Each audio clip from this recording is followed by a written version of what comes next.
Are you thinking about selling your house?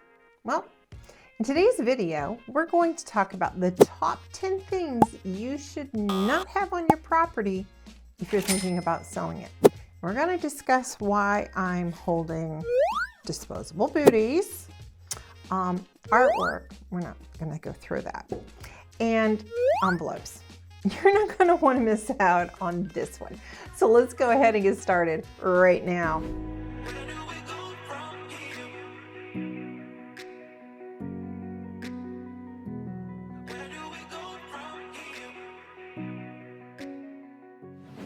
If this is your first time to the channel and you are thinking about selling your house, then I encourage you to click that subscribe button and smash that bell icon so you won't miss an episode of Virginia Mountain to Valley Living. If you don't know us, hi, I'm Leslie, along with my husband Stephen. We talk about all things real estate, as well as showing you some pretty cool things about living here in the Shenandoah Valley. Now, as I mentioned at the beginning of the video, we are going to discuss 10 things I don't want you to have in your house when I list it. So let's get started with number 1. Let's discuss depersonalizing your home and why I'm going to ask you to remove certain things from your home. I don't want you to have personal photos, and we're not going to leave up your kids' names or initials in their bedrooms. I know it's real trendy and cool, but the reason I don't want these to be up in your rooms or to be out, I want to protect you. It is for privacy reasons. We don't want folks to know who you are, and unfortunately there are some really weird people out there and freaks who, take that information and use it against you. So the last thing I want for you is to get a phone call from some weirdo who says they have your kid and they are holding them for ransom. So I want you to take all of that personal stuff down, and I want you to neutralize your home for your security and for your privacy. If we give those buyers a neutral canvas to look at, it allows them to picture their things in your home as well. So the second point I'd like to make is when selling your home, it's generally recommended to remove your pets from the home or arrange for them to be out of the way during showings and any open houses that you have. This can help you get the best price for your home and avoid any potential issues that may come up. The other recommendation is to create large dogs in your garage or somewhere in your house. People get afraid of dogs. Even if you say, my dog is the friendliest dog, my dog would never bite. The thing that I want to avoid is any issues that could come up as a result of a buyer potentially getting bitten by a dog. The other thing is a cat. Sometimes the seller will ask me, okay, do I have to remove my cat? Do I have to recreate my cat? Most of the time, cats aren't an issue and they're fine. But if you have an overly aggressive cat, you might want to make sure that they are either created or removed from the home as well. And the reasons for this is that I want the buyers to envision themselves in the home. I don't want them to think, okay, what hidden stains are in the carpet or in the house as a result of a pet, making a mess on the carpet. So I want to avoid any of those red flags that may happen. The other thing is that the first thing a buyer is going to see when they drive up to your home is your yard. So let's make sure that there aren't any piles of dog waste or pet waste that is going on around your house. So let's avoid any of that too, so that the buyers can focus on the features of your house and imagine themselves living there. All right. The third thing, and I don't want to scare you, but when your house goes up for sale, it gets published throughout the entire world. And honestly, I have some mixed feelings about those floor plans that sometimes we attach to the listing of your house. So it gives those bad guys the layout of your home, and they know exactly what level certain rooms are on and what rooms to target for your valuables. And unfortunately, those bad guys are always looking for opportunities, and they will use all of the information that we post out there online against you. So when there is an open house or a showing, the bad guys, unfortunately, they come and they scope out where the valuables are. So we're not going to give them an opportunity to take your jewelry, your important documents, or those valuable pieces of art. It is easy to replace the priceless works of art with something cheaper, or if we put up some more inexpensive things in their place, or we just take them down and don't put up anything at all. So I'm going to ask you to put all your valuables in a safe, or better yet, I'm going to ask you to remove them from your home and to lock them up in a storage facility or in a bank lockbox. Okay. All right. So fourthly, let's discuss something else I'd like for you to either lock up or remove from your house. This also ties into my mixed feelings of publishing those floor plans. I don't want visitors to your home to have access to your medications. As some of you may know, we do have an addiction problem here in the United States. And when people are looking at your house online, they're going to know where your bathrooms are and exactly where your linen closets are, where you may store some of those medications. So let's not make it easy for them if they're looking for medications. And I'm going to ask you to either take them with you or to lock them up somewhere that's just not easily located and removed from your home. All right, coming in at number 5. How many of you work remotely from home and you have a home office? Let's talk about those personal documents, like bills, credit card bills. Let's talk about wire fraud for a minute.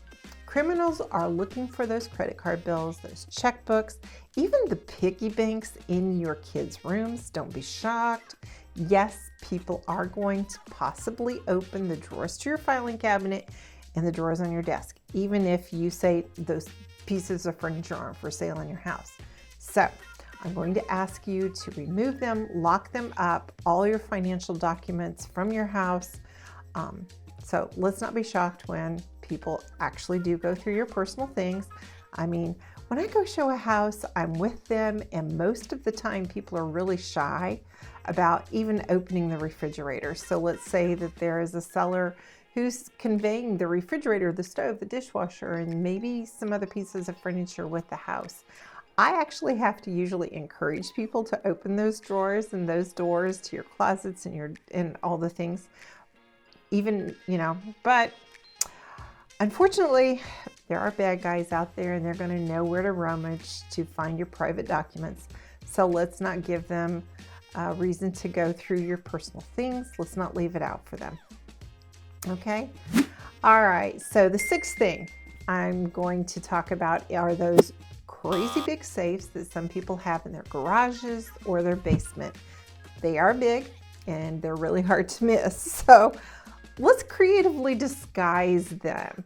I know some sellers who have gotten like a large refrigerator box or a stove box, and they've cut out the back of the box and they have slid those 3 sides around the safe to cover it up. I thought that was pretty creative, right? How would you, in this scenario, how would you disguise a very large safe that's in your house? I'm interested to hear your comments on what you would do. All right, in the 7th place, don't disclose anything that is emotionally attached to the house. Let's just disclose the facts. And what do I mean by that? Well, sometimes sellers are really emotionally tied to their house, of course, and they leave out letters or they leave out photo albums so that the buyers can see, let's say they built the house. You can see the changes that have gone on in the house throughout the years, or they've recently done some updates. So they give you the before and the after photos in those photo albums and what they did to improve the property or how it looked when your son Johnny took his first step. I know. As a seller who has lived in a home for a long time, we all have an emotional attachment to the house, but your buyers, they don't have an emotional attachment to your house, and they could possibly use it against you when they make an offer. Or maybe they have an inspection on the house. They can use all of that information against you. So it is best to allow the buyer to draw their own conclusions about the neighborhood, the neighbors, your house, the construction of it, all those things. All right, Coming in at number 8 are signs of stress and distress. And what do I mean by that? Well, sometimes Stefan and I sell homes where the sellers are going through a stressful life event, like a divorce. If a spouse, if one of the spouses leaves the house and there's 2 closets in the primary bedroom, one may be empty and the other one may be full of things. If you've been a buyer, you have probably opened up doors to closets and maybe seen one side empty and the other side full of things. Or let's say half the furniture is gone. Well, I've sold homes that are also like going through foreclosure, and sellers leave those foreclosure notices on the counters, things like that. So thinking sometimes, buyers think that there's a deal to be had and they could use those signs of distress and they can take advantage of you. So they think, you're going to need to sell this house quickly and they're going to offer you a low price for the house. So we're going to go through the house before we list it, and we're going to move clothes and we're going to fill up both closets. We're not going to leave empty spaces where the furniture may have been taken. We're going to make your home look less distressed. And if you're going through a foreclosure, we're not going to leave notices on the counters or on the doors or anywhere else. We are going to show your house in the best way that we can. If a buyer senses you're going through a stressful life event, let's not give them an opportunity to take advantage of it, okay? All right, number 9. All right, let me tell you a story. You've just installed new carpet in the house, or if you had wood floors, you've just redone them, and you do not want people wearing their shoes inside your house. So you've installed plastic runners over the carpet, or you've requested that the buyers wear those disposable booties like I showed you at the very beginning of the video. Or let's say you just want people to take their shoes off and you're going to say, I want a sign on that front door, everybody's got to remove their shoes. Well, I may make a few of you upset with what I'm about to say, but don't do it. Don't make those requests or install those disposable plastic runners. Just don't do it. Why? Well, okay. Let's say you have a potential buyer and they show up and they get their foot caught in one of those plastic runners that you want them to walk on and to stay on, and they twist an ankle or they break a leg or break an ankle. Or let's say you have the disposable booties on and they're really slick on the bottom. I don't know if you've ever worn them, but they are slick on the bottom, and the potential buyer slips on the stairs or they have their shoes off and the buyer has some socks on. Same scenario. They slip on something, all because you didn't want those shoes on in your house. And now you have a potential lawsuit on your hands. So rather than dealing with all that drama, how about we just ask the buyers to make sure they have clean bottom shoes? Okay? Because I'm all about limiting your liability. So let's change any mindset that you have about people wearing shoes in your house. You're selling an investment and this is no longer your home. That's what I want you to think about. It's just not worth the liability of somebody getting injured and going after you for putting them in a harmful situation, okay? So the last thing I want you to do is have that stress in your life. Okay, so let's talk about the last thing I want you to do. Number 10. What else don't I want you to have in your house? Well, again, I may ruffle some feathers here, but the last thing I don't want you in your house is you. You gotta go. You just gotta go. I don't want you to be around during an open house. I don't want you to be around in a showing or an inspection. Look, you hired us to do a job, and our job is to get as many eyes on your property as possible. And buyers don't want to look at your property if they know you're sitting in the car up the street or on your neighbor's front porch and you've got your binoculars out and you're wondering who's walking in or out of your house. Let's not do that. I don't want you sitting on the patio. I don't want you in your car up the road, okay? You want your buyers to take their time and to look at your property without feeling like they're being rushed or they're being judged. They should feel comfortable enough to open that fridge like we talked about at the beginning of the video, and to open the doors to your closets and the drawers in your kitchen. They should be comfortable enough to do that. I don't want you to share anything about the history of the neighborhood. So that's why I don't want you there talking to the buyers. I don't want you to talk to them about your neighborhood. I don't want you to talk to them about your house or the updates that you've made. Don't do it. They can turn that around and use it against you. Plus, I want your house to sell for the most amount of money possible.